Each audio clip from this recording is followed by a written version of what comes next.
Praise the lord. मसीह यीशु में आप सबकी सलामती हो। मैं एवेंजलिस्ट रूथ सुदागर और आज का मेरा टॉपिक है, क्या आपने नई पोशाक हासिल की है। बाइबल एक आदमी के बारे में बताती है जिसका नाम यशवा था। हम ज़िक्रिया उसका 3 बाब उसकी जो है 1 वर्स से लेकर 10 वर्स तक जो है हम यहाँ पर पढ़ सकते हैं। सरदार काहिन के बारे में जो रोया जिसका ज़िक्रिया जो है वो जिक्र करता है 3rd चैप्टर में। तो हम वहाँ पर पढ़ते हैं कि बाइबल एक आदमी के बारे में बताती है जिसका नाम यशवा है, और इसकी कहानी हमारे ये समझने में मदद करती है कि नए कपड़ों से क्या मुराद है, नई पोशाक से क्या मुराद है। और यशवा इसराइल में सरदार काहिन था और वो खुदा के सामने अपने लोगों की नुमाइंदगी करता था। और उन दिनों में इसराइल के लोग बहुत गुनाहगार थे और वो अपने लोगों की नुमाइंदगी करता था। और सरदार काहिन यशवा खुदा के फरिश्ता के सामने खड़ा था और वो मैले कचैले कपड़े पहने हुए खड़ा था। हम 3rd चैप्टर उसकी 1st वर्स में इसको पढ़ सकते हैं, आप भी पढ़ सकते हैं। तो बाइबल बताती है कि ये कपड़े उसके और जिन लोगों के लिए वो खड़ा था वो उनके बुरे काम थे, उन सब ने गुनाह किया और खुदा की हजूरी में वो नापाक थे।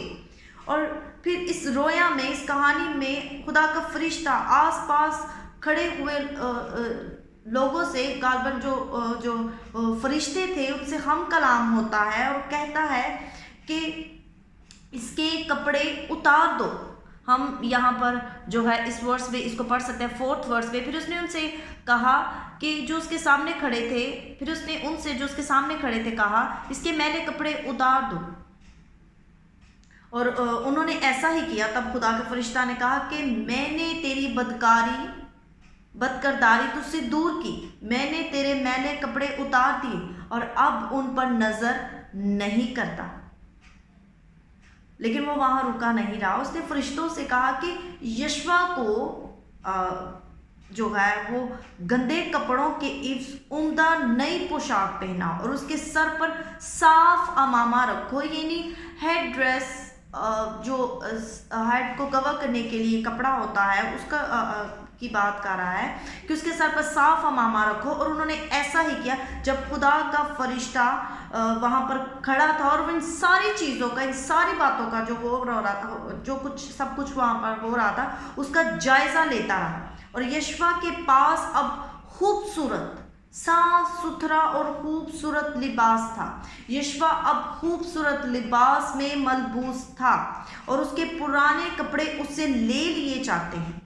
और ये नए कपड़े अब जो उसके पास थे वो उसके अपने ना थे, ये इसको खुदा की तरफ से तोहफा थे, गिफ्ट थे। फिर खुदा के फरिश्ता ने उससे कहा, हम जब 6ठी आयत को भी पढ़ते हैं और 6 वर्स में भी लिखा है कि खुदा उनके फरिश्ता ने यशवा से ताकीद करके कहा, रब्बुल अफ़वाज यूँ फरमाता है, अगर तू मेरी राहों पर चले और मेरे काम पर अमल करे। आगे हम इसको जो है वर्स को पढ़ सकते हैं। तो खुदावंद का फरिश्ता वहां पर अब इस वर्स की जो तशरीह है, 7th वर्स की 7वीं आयत की जो तशरीह है वो ये है कि फिर खुदा के फरिश्ता ने यशवा से कहा, अब तेरे पास नए कपड़े हैं, अब तू इस तरह से जिंदगी बसर कर जो मुझे अच्छी लगे और तेरे नए कपड़ों से मुनासबत रखे।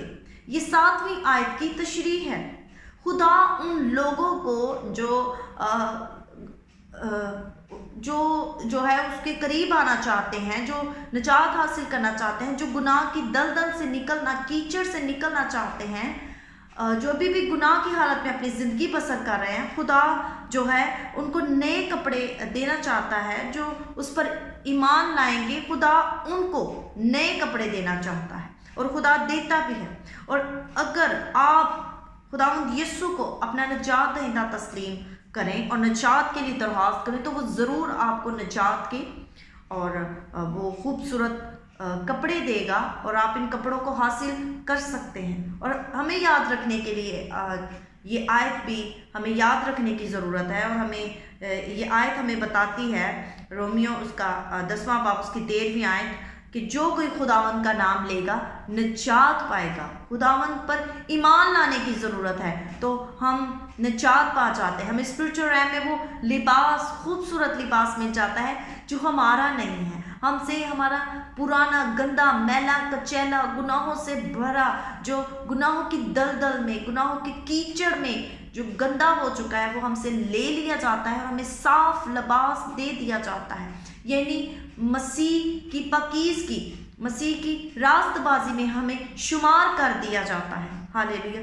क्यों ना आज हम उसे पुकारें और निजात के लिए हम उसे पुकारें, तो वो ज़रूर हमें रास्तबाजी का बख्तर देगा, रास्तबाजी का लिबास देगा, और उसी वक्त ही वो हमें मसीह की रास्तबाजी का और नया और खूबसूरत लिबास जो है वो अता करेगा। और खुदा उसे मसीह की रास्तबाजी और पाकीज़गी में जो है उसका शुमार करेगा। और खुदा चाहता है कि हम उन जो कपड़े हम लेते हैं, जो हम खूबसूरत लिबास लेते हैं, उसके काबिल जो है वो ज़िंदगी बसर करें। अगर आपने ये पोशाक हासिल कर ली है तो फिर हमें ज़करिया उसका 3 बाब उसकी 7वीं आयत के मुताबिक अपनी ज़िंदगी बसर करने की ज़रूरत है, जिसमें लिखा है कि रब्बुल अफ़वाज यूँ फरमाता है कि तू मेरी राहों पर चले और मेरे अहकाम पर अमल करे। हालेलुया। तो हम इस निजात के रास्तबाजी के लिबास को ले चुके हैं। अगर ये लिबास हासिल कर ली है, लिबास हासिल कर लिया है, पोशाक हासिल कर ली है, तो हमें जो है उसको ऐसी ज़िंदगी बसर करने की ज़रूरत है जो खुदावंद को पसंद है। तो अगर आपने ये लिबास हासिल नहीं किया, ये पोशाक हासिल नहीं की, तो उसको पुकारें। वो यकीनन आपको जो है वो ये लिबास देगा, निजात देगा। जब आप उसका नाम लेंगे तो आप निजात पाएंगे। यीशु के नाम।